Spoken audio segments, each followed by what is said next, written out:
കഴുത്തെ കിടക്കുന്ന വള്ളി എന്തിനാണെന്ന് എനിക്ക് മനസ്സിലായി. ഇത് ഇടയ്ക്ക് ഫോൺ ചെയ്യാൻ വേണ്ടിയിട്ടാണ്. അപ്പോൾ അത് ഊരി വെച്ചിട്ട് ദൈവത്തെ ഓർത്ത് ഓടിക്കുക. മൊബൈൽ ഫോൺ പറ്റുമെങ്കിൽ മാറ്റി വെക്കുക. മൊബൈൽ ഫോൺ ഉപയോഗിച്ച് ഓടിക്കാതിരിക്കുക. ലൈസൻസ് സസ്പെൻഡ് ചെയ്യും. ഞാനൊരു പഴയ ഫയർമാനാണ്. അതുകൊണ്ടാണ് ഞാൻ കുറച്ചുകൂടെ സ്ട്രെസ് ചെയ്ത് ഈ ഫയർ എക്സ്റ്റിങ്വിഷർ യൂസ് ചെയ്യേണ്ടതിൻ്റെ ആവശ്യകതയെപ്പറ്റി പറയുന്നത്. Kaipattoor saint Gregorios senior secondary സ്കൂളിൻ്റെ റോഡ് സേഫ്റ്റി പ്രോഗ്രാമുമായിട്ട് ബന്ധപ്പെട്ടൊരു പരിപാടിയാണ് നടക്കുന്നത്. വിശേഷിച്ച് ക്രിസ്മസ് ദിനവുമാണ്. അപ്പോൾ അതോടെ ബന്ധപ്പെട്ടിട്ടാണ് ഈ പ്രോഗ്രാം അറേഞ്ച് ചെയ്തിരിക്കുന്നത്. അപ്പോൾ ഈ റോഡിൽ ഏറ്റവും കൂടുതൽ ശ്രദ്ധയോടുകൂടി വാഹനം കൈകാര്യം ചെയ്യേണ്ട ഒരു വിഭാഗമാണ് സ്റ്റേജ് കാരേജ് എന്ന് പറയുന്നത്, അല്ലേ? അപ്പോൾ ധാരാളം യാത്രക്കാർ വാഹനത്തിലുണ്ടാവും. അവരുടെ സുരക്ഷ നിങ്ങളുടെ കൈകളിലാണ്. അപ്പോൾ ഒരു കാരണവശാലും മദ്യപിച്ച് വാഹനം ഓടിക്കുവാൻ പാടില്ല. അതുപോലെ തന്നെ വേഗത ഒരു പ്രധാന ഘടകമാണ്. ശ്രദ്ധിച്ച് വേഗത കുറച്ച് ശ്രദ്ധയോടുകൂടി വാഹനം ഓടിക്കണം. ഇപ്പോൾ ഞാൻ കുറേ ദിവസങ്ങളായിട്ട് ഞങ്ങൾ സ്റ്റേജ് കാരേജിൻ്റെ നിയമലംഘനങ്ങൾ ശ്രദ്ധിക്കുന്നുണ്ട്. അപ്പോൾ ഒരു മാസം നീണ്ടു നിൽക്കുന്ന ഒരു പ്രോഗ്രാമാണ് ബഹുമാനപ്പെട്ട ട്രാൻസ്പോർട്ട് കമ്മീഷണർ ചാർട്ട് ചെയ്തിരിക്കുന്നത്. അതിൻ്റെ ഭാഗമായിട്ട് ഈ പ്രശ്നങ്ങൾ എന്താണെന്ന് പഠിച്ച് നിങ്ങളെ ബോധ്യപ്പെടുത്താനുള്ള ഒരു ശ്രമം കൂടാണ്, അത്തരത്തിലുള്ള ഒരു ബോധവൽക്കരണവും കൂടാണ് ഇപ്പം നമ്മളോട് ഉദ്ദേശിക്കുന്നത്. വാഹനങ്ങൾ പലപ്പോഴും ജംഗ്ഷനുകളിൽ നിർത്തുമ്പോൾ ക്യാരേജ് വേയിൽ തന്നെയാണ് നിങ്ങൾ നിർത്തുന്നത്. അങ്ങനെ നിർത്താൻ പാടില്ല. ക്യാരേജ് വേയിൽ നിർത്തി കഴിഞ്ഞാൽ പുറകിൽ നിന്ന് വരുന്ന വാഹനങ്ങൾ ബന്ദിയായി പോകും. അതുകൊണ്ട് ഇതുപോലെ ഇപ്പം ഞങ്ങൾ നിർത്തിച്ചില്ലേ, അതുപോലെ വെള്ളവര ഉണ്ടെങ്കിൽ വെള്ളവരയ്ക്ക് അപ്പുറം സൈഡ് ചേർത്ത് വാഹനം നിർത്തണം. അതുപോലെ തന്നെ പല ജംഗ്ഷനുകളിലും വാഹനം നിർത്തുന്നിടത്ത് സീബ്ര ലൈൻ വരച്ചിട്ടുണ്ട്. അപ്പോൾ ആ സീബ്ര ലൈനിലാണ് നിങ്ങൾ വാഹനം നിർത്തുന്നത്. അങ്ങനെ സീബ്ര ലൈനിൽ നിർത്തി കഴിഞ്ഞാൽ വാഹനം ക്രോസ് ചെയ്ത് പോകുന്നവർക്ക്, റോഡ് ക്രോസ് ചെയ്ത് പോകുന്നവർക്ക് പോകാൻ വേണ്ടി കഴിയില്ല. അപ്പം അത് ഒഴിവാക്കണം. അതുപോലെ തന്നെ പല ജംഗ്ഷനിലും പഴയ കാലത്ത് ഡിസൈൻ ചെയ്തിട്ടുള്ള ജംഗ്ഷനിലാണ് കുറേ തിരക്കുള്ള സ്ഥലങ്ങളായിരിക്കും. എക്സാക്റ്റ് തിരക്കുള്ള സ്ഥലം അല്ലെങ്കിൽ ഒരു ടീ റോഡ് വന്ന് കയറുന്ന സ്ഥലമായിരിക്കും. അവിടെയും ഒരു കാരണവശാലും വാഹനം നിർത്തരുത്. അവിടെ നിർത്തി കഴിഞ്ഞാൽ ആ ടീ റോഡിൽ നിന്ന് വരുന്ന ആൾക്കാർ അവിടെ ബന്ദിയായി പോകും. നമ്മൾ വാഹനം ഉപയോഗിക്കുമ്പോൾ നമുക്ക് എത്രത്തോളം പ്രിയപ്പെട്ടതാണ് നമ്മളുടെ സഞ്ചാരപാത തടയപ്പെടരുത് എന്നുള്ളതുപോലെ തന്നെ മറ്റ് യാത്രക്കാർക്കും അല്ലെങ്കിൽ മറ്റ് റോഡ് ഉപയോഗിക്കുന്നവർക്കും അതേ അവകാശമുണ്ടെന്നുള്ളൊരു ബോധം നമുക്ക് വേണം. അപ്പോൾ വാഹനം എപ്പോഴും നിർത്തുമ്പോൾ ശ്രദ്ധിച്ച് നിർത്തുക. പരമാവധി റോഡിൻ്റെ ഇടതുവശം ചേർത്ത് നിർത്തുക. വാഹനം ഓടിക്കുമ്പോഴും അങ്ങനെ തന്നെ ഓടിക്കുക. അതുപോലെ ഫയർ എക്സ്റ്റിങ്വിഷർ നിരവധി വാഹനങ്ങളിൽ പരിശോധിച്ചു.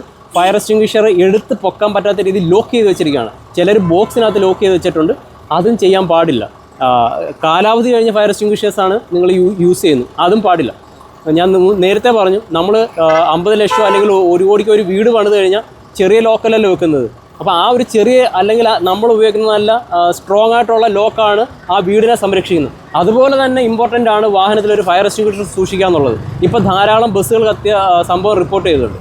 ഇത്തരത്തിലുള്ള ഒരു അഗ്നി അല്ലെങ്കിൽ ഒരു തീ അല്ലെങ്കിൽ ഒരു ഫയർ എവിടെയെങ്കിലും ക്രിയേറ്റ് ചെയ്താൽ ആ മൊമെൻറ്റിൽ ആ ഒരു പൊസിഷനിൽ ഫയർ എക്സ്റ്റിങ്വിഷർ ഉപയോഗിച്ച് കഴിഞ്ഞാൽ നിങ്ങളുടെ കയ്യിൽ 50 ലക്ഷമോ 18 ലക്ഷമോ എത്ര ലക്ഷമാണെന്ന് വെച്ചാൽ ആ വാഹനം സംരക്ഷിക്കാൻ വേണ്ടി പറ്റും. അതുകൊണ്ട് ഫയർ എക്സ്റ്റിങ്വിഷർ യൂസ് ചെയ്യാനും പഠിച്ചിരിക്കണം. ഞാനൊരു പഴയ ഫയർമാനാണ്. അതുകൊണ്ടാണ് ഞാൻ കുറച്ചുകൂടെ സ്ട്രെസ് ചെയ്ത് ഈ ഫയർ എക്സ്റ്റിങ്വിഷർ യൂസ് ചെയ്യേണ്ടതിൻ്റെ ആവശ്യകതയെപ്പറ്റി പറയുന്നത്. ഓക്കെ, റോഡ് ഓടിക്കുമ്പോൾ ശ്രദ്ധിച്ച് ഓടിക്കുക. മൊബൈൽ ഫോൺ പറ്റുമെങ്കിൽ മാറ്റി വെക്കുക. മൊബൈൽ ഫോൺ ഉപയോഗിച്ച് ഓടിക്കാതിരിക്കുക. ലൈസൻസ് സസ്പെൻഡ് ചെയ്യും. മൊബൈൽ ഫോൺ ഉപയോഗിച്ച് വാഹനം ഓടിച്ചാൽ ലൈസൻസ് സസ്പെൻഡ് ചെയ്യും. 7 ദിവസത്തെ ട്രെയിനിങ്ങിനും നിങ്ങൾ അയക്കുന്നതായിരിക്കും. സോ ശ്രദ്ധിച്ച് വാഹനം ഓടിക്കുക. യാത്രക്കാരൊക്കെ നമ്മളുടെ സഹോദരങ്ങളാണെന്നുള്ള ഭാവനയോടുകൂടി ഓടിക്കുക. വാഹനത്തിൻ്റെ ഡോറ് അഡ്വാൻസ് തുറന്നിട്ട് ഒരു സ്റ്റോപ്പിലേക്ക് വരരുത്. അതുപോലെ തന്നെ ആൾക്കാർ ഫുൾ കയറിയതിനും ഇറങ്ങിയതിന് ശേഷം മാത്രം ഡോറ് തുറക്കുകയോ അടയ്ക്കുകയോ ചെയ്യുക. Okay, happy Christmas.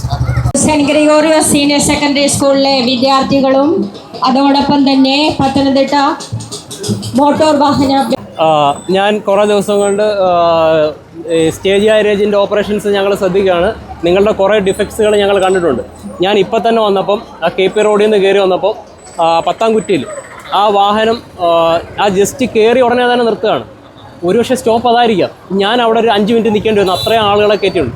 പക്ഷെ ആ വാഹനം കുറച്ചുകൂടെ മുന്നോട്ട് കയറ്റി നിർത്തിയാൽ, കുറച്ചുകൂടെ മുന്നോട്ട് കയറ്റി നിർത്തിയാൽ വരുന്ന വാഹനങ്ങൾക്ക് കയറി പോകാൻ കഴിയും.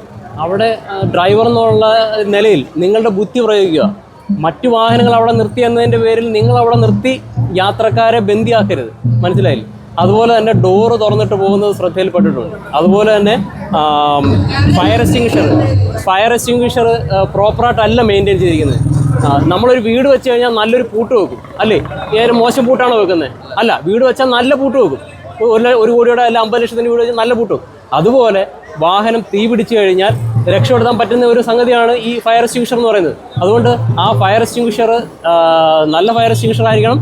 അത് റീചാർജ് ചെയ്ത ഫയർ എക്സ്റ്റിങ്വിഷർ ആയിരിക്കണം. അതുപോലെ വാഹനം വേഗത്തിൽ ഓടിക്കുന്നത്, ഒരു കാരണവശാലും വാഹനം വേഗത്തിൽ ഓടിക്കാതിരിക്കുക. അപകടത്തിൻ്റെ പ്രധാനപ്പെട്ട ഒരു കാരണം വാഹനം വേഗത്തിൽ ഓടിക്കുന്നതാണ്. അപ്പം അത് പ്രത്യേകം ശ്രദ്ധിക്കുക. ആൾക്കാർ ഇറങ്ങിക്കഴിഞ്ഞതിന് ശേഷം മാത്രം ഡോർ അടയ്ക്കുക. സ്റ്റോപ്പിൽ വന്ന് നിർത്തിയതിന് ശേഷം മാത്രം ഡോർ തുറക്കുക. സീബ്ര ലൈനിൽ കണ്ടമാനം വാഹനം, ഒരുപക്ഷെ സ്റ്റോപ്പ് അതായിരിക്കാം, അല്ലെങ്കിൽ അവിടെ സീബ്ര ലൈൻ വരച്ചിട്ടുണ്ടായിരിക്കാം. പക്ഷെ എന്ത് ചെയ്യണം? അപ്പം സീബ്ര ലൈൻ കഴിഞ്ഞ് വാഹനം നിർത്തുവാൻ വേണ്ടി ശ്രദ്ധിക്കണം. പ്രത്യേകം ശ്രദ്ധിക്കുക. ഏതെങ്കിലും ഒരു റോഡിൽ വാഹനം നിർത്തേണ്ടി വന്നാൽ, ഞാനിപ്പോൾ പണിപ്പെടുത്തിയിട്ടാണ് ഇങ്ങോട്ട് ഒഴിച്ചു നിർത്തിയത്. അപ്പം നിങ്ങൾ എന്തെങ്കിലും ഒരു ബുദ്ധിമുട്ടുണ്ടെങ്കിൽ സീബ്ര ക്രോസിങ് കഴിഞ്ഞ് അവർ ബന്ദിയാക്കാൻ പാടില്ല. സീബ്ര ക്രോസിങ് അവിടെ ആൾക്കാർക്ക് കടന്നു പോകണ്ടേ, അപ്പോൾ അവിടെ അത് ക്ലോസ് ചെയ്യാൻ പാടില്ല. അതുപോലെ തന്നെ ഏതെങ്കിലും ഒരു ജംഗ്ഷനിൽ വാഹനം നിർത്തേണ്ടി വരികയാണെങ്കിൽ എന്ത് ചെയ്യണം? വാഹനം പരമാവധി ഇടതുവശം ചേർത്ത് നിർത്തുക. ഇടതുവശം ചേർത്ത് നിർത്തിയാലേ നമുക്ക് പോകാൻ വേണ്ടി കഴിയുള്ളൂ. അപ്പോൾ അത് പ്രത്യേകം ശ്രദ്ധിക്കണം. ഓക്കെ. അതുപോലെ 2 വാഹനങ്ങൾ വരുമ്പോൾ ഒരേ ജംഗ്ഷനിലാണെങ്കിൽ ഒരു വാഹനം കുറച്ചുകൂടെ മുന്നോട്ട് കയറ്റി നിർത്തുക, അടുത്ത വാഹനം കുറച്ചുകൂടെ എക്സ്ട്രീം എൻഡിൽ നിർത്തുക. അപ്പോൾ ഇതിൻ്റെ ഇടയിൽ കൂടെ പോകാൻ പറ്റും.